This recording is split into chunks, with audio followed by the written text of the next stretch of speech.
Wonders has reached a very interesting stage in its development.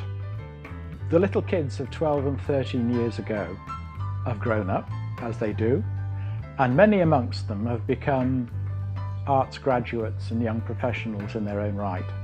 And this second generation is now taking over the running of Funny Wonders, which is very satisfying.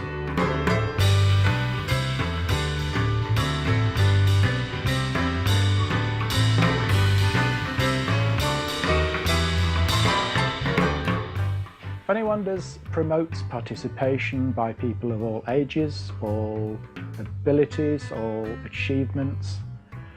And interestingly for me, as an ex-teacher, it cuts right across peer groups, social groups, and the most improbably dynamic groups of people end up working together in a very interesting way.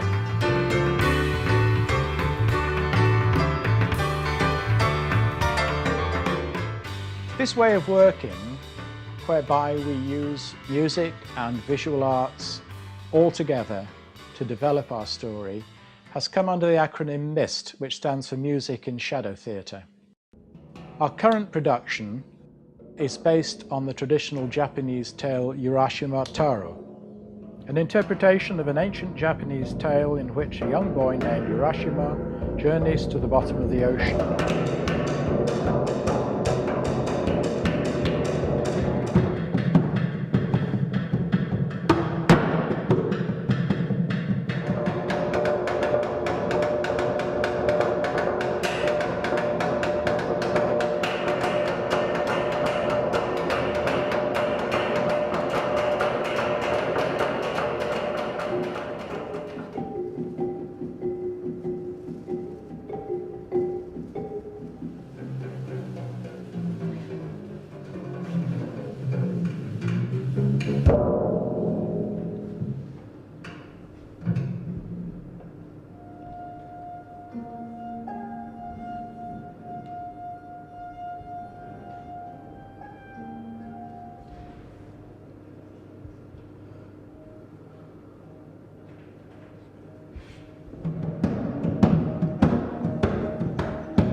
For all the fantasy of a traditional fairy story, the issues we're addressing are to do with sustainability, climate change, and all those important problems which confront us today.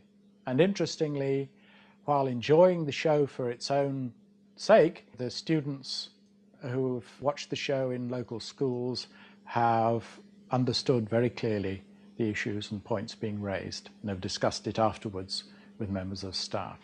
It may seem strange that we should choose Urashima Taro, a Japanese tale, for our transition tale, but our links with Japan have become exceedingly strong as the project is developed. Initially through master puppeteer Norisawa, who has helped us and performed at the Buxton Festival these many years now, and we've formed links with Yamabikoza, which is a young person's puppet theatre in his hometown of Sapporo, and we are currently working with another good friend of his and ours, Aya Nakamura. The Magical Musical Box. Music boxes for young children, offering a rich, stimulating space where children's imagination can roam free.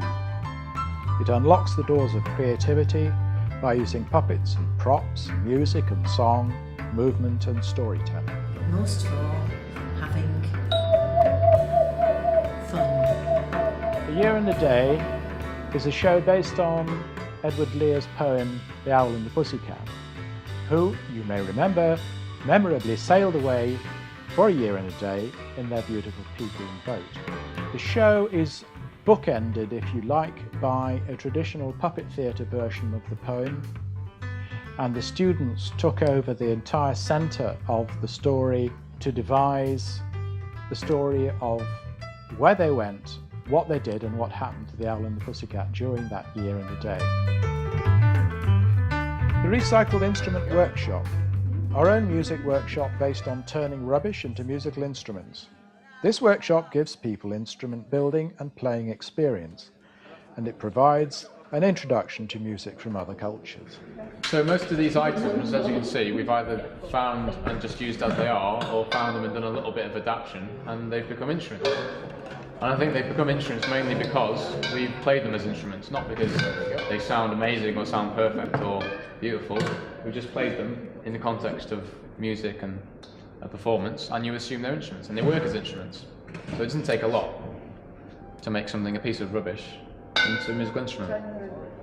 This is always a very popular activity with the students in school, and they're always intrigued at the sounds that can be extracted from the most unlikely objects.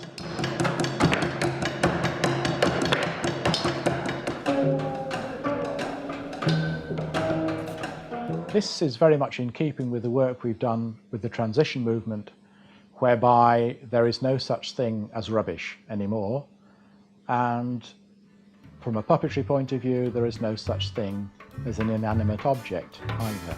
It's both part of the same thinking, whereby any object invested with imagination comes to life.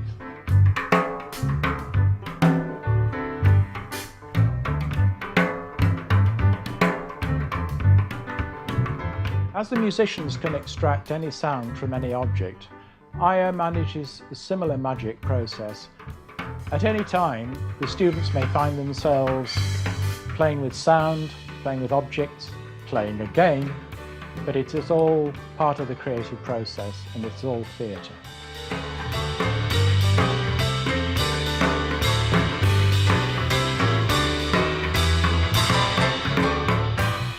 So we have new people at the helm, full of ideas and youth and vigour, but I think it's fair to say that Funny Wonders itself is still dedicated to the things it always has been, which are based on shared creativity, on making, on performing, on inclusivity and welcoming people of all levels of achievement, all backgrounds, to work together.